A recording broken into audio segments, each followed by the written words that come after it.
Hi everyone, it's Megan from Catherine James, and today we're going to be talking about the difference between some gemstone cuts and shapes. When we talk about gemstone cut, we're talking about the cut of the entire gem as a whole, meaning its proportions, its symmetry, how deep it is, how the facets are cut, how it's finished, it's polished.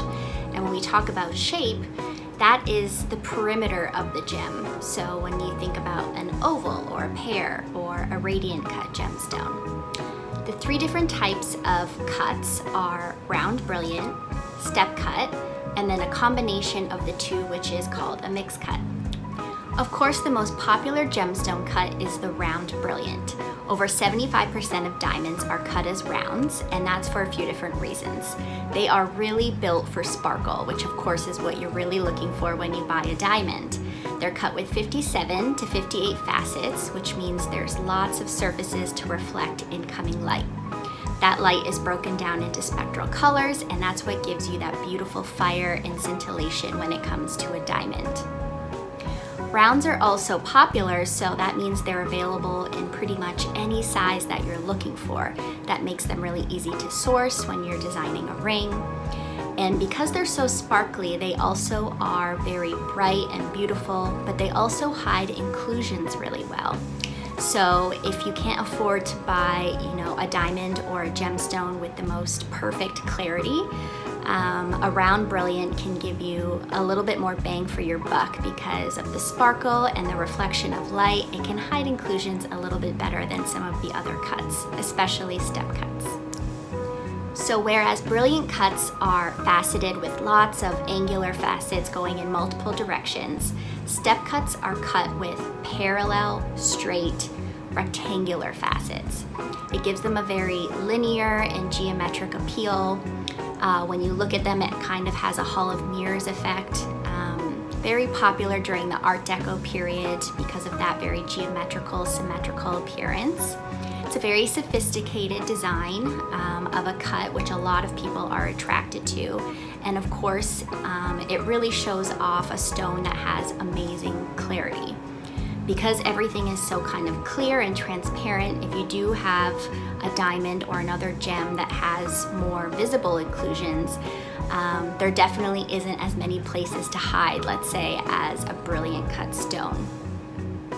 Again, because round cut stones are so popular, they really rule the roost.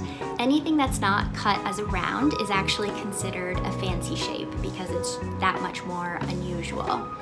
And all fancy shapes are generally mixed cuts, so they're a combination of brilliant and step cuts. But when it comes to any fancy shapes, you just want to make sure that the shape is, pleasing to the eye. Symmetry is that much more important. When you think of a pear or an oval or a heart shape, you want to make sure that it has that, beautiful roundness and an ideal outline. So one shape that's become massively popular in the last 5 or so years is the oval. Oval-shaped gems and diamonds have absolutely exploded. They've become quite trendy. But one thing I'll say about oval is that despite it being, a bit of a fad, ovals are very classic looking, and so you don't have to worry about them going out of fashion. Similar to a round, it's always going to look, classic and lovely. And similar to other elongated shapes like a pear or a Marquise, the oval, when worn vertically on your finger from north to south, is always going to look very flattering, very elongating on your finger. And again, because it's an elongated shape, just like an emerald or those other shapes, they tend to look a little bit bigger than their carat weight, which is another nice benefit, just because they take up a little bit more real estate vertically on your finger. Pears are another shape that have really been gaining in popularity in the last few years, similar to ovals. And again, because they have that elongated shape, but also the addition of the tapered effect, they're very flattering on the finger. There's a little bit of debate whether they should be worn point up or point down. Very traditionally, they are actually worn with the point down, but it's totally up to you and what you prefer. It also depends if it's set with, different shapes of side stones. I personally love pears set with 2 pear-shaped side stones. I think it's a very graceful and lovely look. But But again, because you have that tapered shape, it's very sophisticated looking on the finger and very flattering.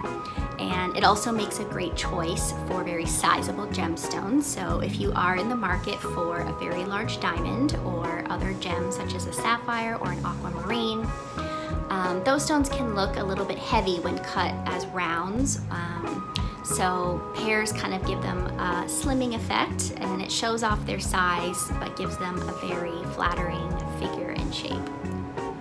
The Marquise cut has a very royal name and story to go with it. It was apparently invented by Louis XV in France, who commissioned a diamond to be the same shape as his mistress's mouth, Madame du Pompadour. And it is very elongated, so yes, it can also be very flattering when worn vertically. But it's been trendy lately to actually style the Marquise cut as an east to west setting, so wearing it kind of sideways on your finger. And it works very well that way as a necklace setting as well. Princess cut gemstones, they were very popular in the past.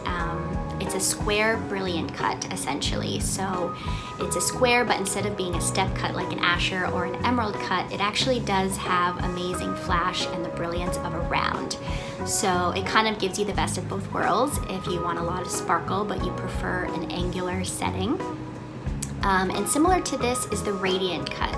Radiant was invented, more recently than some of the other fancy shapes.